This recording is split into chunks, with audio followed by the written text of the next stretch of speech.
जरा सोचो तुम एक फ्लाइट में चढ़ो और वो सीधा 1940 में पहुंच जाए। कुछ ऐसा ही होता है हमारी आज की कहानी में। कहानी की शुरुआत होती है एक सुहाने दिन से जब प्लेन IA-42 नाम की एक फ्लाइट डैलस शहर से लंदन जा रही थी। इसके पायलट्स थे विलियम और डैनियल। पहले तो सब कुछ ठीक था, पर अचानक कुछ देर बाद फ्लाइट की मशीन्स में थोड़ी गड़बड़ी शुरू हो गई। कैप्टन विलियम ने ग्राउंड कंट्रोल से बात करके मदद मांगी, पर उन्होंने बताया कि आसमान एकदम साफ है, इसीलिए उन्हें आराम से आगे बढ़ते रहना चाहिए। ये सुनकर पायलट्स ने चैन की सांस ली, मगर ये सिर्फ कुछ पलों के लिए ही था, क्योंकि अचानक से उन्हें बहुत बड़ा बवंडर अपनी ओर आता हुआ दिखाई दिया। जब उन्होंने ग्राउंड कंट्रोल से बात की तो उन्होंने कहा कि ये बवंडर 5 सेकंड पहले तक तो था ही नहीं। अब उनके पास इस बवंडर को पार करके आगे निकलने के अलावा और कोई चारा नहीं था। इसीलिए विलियम ने पैसेंजर से कहा कि प्लेन में जबरदस्त टर्बुलेंस होने वाली है, तो सभी अपनी अपनी कुर्सियों पर सीट बेल्ट अच्छे से बांध कर बैठ जाएं। जैसे ही उनका प्लेन बवंडर में घुसा तो प्लेन बहुत जोरों से हिलने लगा और अचानक चारों ओर से आसमान जगमगाने लगा। खैर कुछ ही पलों में तूफान पीछे छूट गया और सब कुछ एकदम ठीक हो गया। मगर पायलट्स ने देखा कि आसमान में एकदम अंधेरा था, मानो जैसे रात का समय हो। पर जल्द ही सबने देखा कि किसी के फोन या लैपटॉप पे सिग्नल नहीं थे।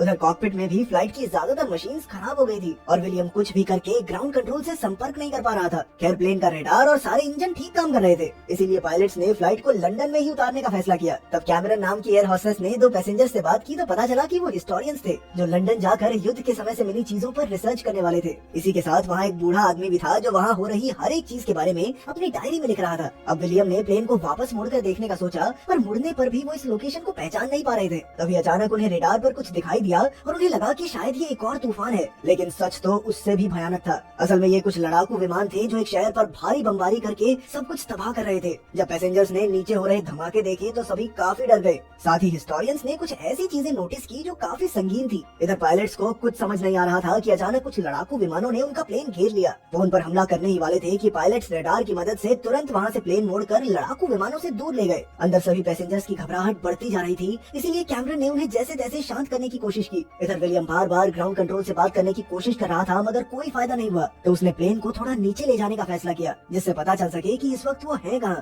पहले तो डैनियल ने उसे रोका, क्योंकि उन पर फिर से हमला हो सकता था। और विलियम ने कहा कि भाई कितनी देर तक उड़ेंगे, फ्यूल भी तो खत्म होने वाला है। उस वक्त उन हिस्टोरियंस ने कैमरन से कहा कि शायद वो कुछ जानते हैं, इसीलिए कैमरन उसे पायलट्स के पास ले आई। लेकिन पीछे से माइकल नाम के एक पैसेंजर ने उनकी सारी बातें सुन ली। हिस्टोरियंस ने पायलट्स को बताया कि जो लड़ाकू विमान उन्होंने अभी देखे वो 1945 के बाद बनाए ही नहीं गए। दरअसल वो फाइटर जेट्स हिटलर की एयरफोर्स के थे। पर विलियम को उनकी बात पर यकीन नहीं हुआ और वो उन्हें बाहर निकालने लगा। तब हिस्टोरियंस ने कहा कि 1940 में उनके प्लेन के सिग्नल काम नहीं करेंगे। तो विलियम को थोड़ा यकीन हुआ कि शायद ये सच कह रहे हैं। हिस्टोरियंस के मुताबिक अब उनका प्लेन साल 1940 में आ गया है और अब वो दूसरे विश्व युद्ध के समय में फंस चुके हैं। अगर वो यहाँ पर समय में किसी ग्लिच की वजह से आए हैं तो वैसा ही ग्लिच उन्हें वापस भी ले जा सकता है। उनके मुंह से टाइम ट्रैवल की बातें सुनकर विलियम को लगा कि वो पागल हो गए हैं, इसीलिए विलियम ने उन्हें अपनी सीट पर वापस भेज दिया और कहा कि भाई किसी को ये फालतू बातें मत बताइयो। माइकल भी तुरंत अपनी सीट पर चला गया और दोनों हिस्टोरियंस की बातें छुपकर सुनने लगा। वो अपनी किताबों और हिसाब किताब से सच का पता लगाने की कोशिश कर रहे थे। कुछ देर बाद पायलट्स रेडियो सिग्नल की तलाश में फिर से प्लेन को नीचे ले गए। खुशकिस्मती से इस बार वो सफल हुए और उनका संपर्क नाइजल नाम के एक ब्रिटिश फौजी से हुआ।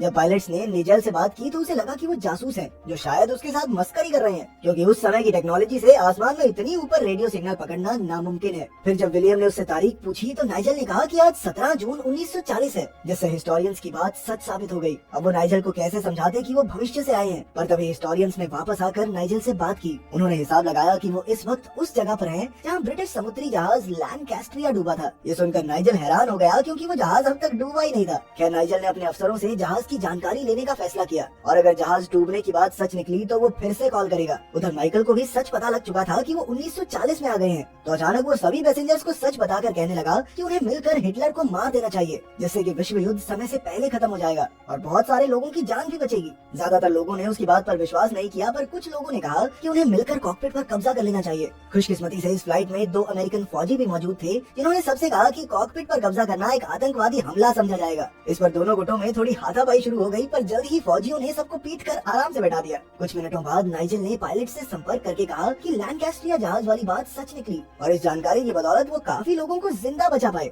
अब नाइजल उनके जहाज को लैंड करवाने में मदद करने को तैयार था, पर इसके लिए उसे उनकी सही लोकेशन का पता होना चाहिए। मगर सही लोकेशन तो पायलट्स तक को नहीं पता थी, इसीलिए उन्होंने अपने प्लेन की लाइट जला दी, जिससे ब्रिटिश फौजी उन्हें आसानी से देख सके। लेकिन वहीं जर्मन फौजी भी छुपकर उनकी बातें सुन रहे थे और जल्द ही उनके लड़ाकू विमानों ने प्लेन को फिर से घेर लिया। अब विलियम ने एक बार फिर से लाइट बंद करके अपने प्लेन को इस तरह मोड़ा कि वो गोलीबारी से बच जाए। और जब गोलीबारी बहुत बढ़ गई तो विलियम ने अचानक प्लेन नीचे की ओर गिरा दिया और जमीन से टकराने से थोड़ी देर पहले उसे वापस ऊपर उड़ा दिया। दिया। जर्मन प्लेन्स भी उसके पीछे आए, लेकिन उनके पुराने विमान इस प्लेन की बराबरी नहीं कर सके और वो सभी जमीन पर क्रैश हो गए। लेकिन उनमें से 2 अभी भी बचे हुए थे और मौका देखकर वो कॉकपिट पर गोलियां बरसाने लगे। अचानक डैनियल को गोली लग गई, पर विलियम जैसे तैसे प्लेन को उनसे दूर ले आया। इसके बाद एयर हॉस्टेसेस ने मिलकर डैनियल के जख्म पर पट्टी की। विलियम को डर था कि फ्यूल जल्द ही खत्म हो जाएगा। साथ ही उनके लैंडिंग वाले टायर्स पर भी गोलियां लगी थी और वो सही तरीके से नाइजल से बात भी नहीं कर पा रहे थे। उधर नाइजल के ऑफिसर्स ने कहा कि अगर इस प्लेन के पायलट्स ने जल्द ही अपनी लोकेशन नहीं बताई तो ब्रिटिश एयरफोर्स उन्हें धमाके से उड़ा देगी। अब विलियम डैनियल को कंट्रोल देकर पैसेंजर्स से मिलने गया और उसने उन्हें सब कुछ सच बता दिया। उसने कहा कि वो लैंड करने की पूरी कोशिश में जुटे हैं, मगर हमले की वजह से लैंडिंग के पहिए खराब हो गए हैं और उन्हें ठीक करने के लिए उन्हें मदद चाहिए।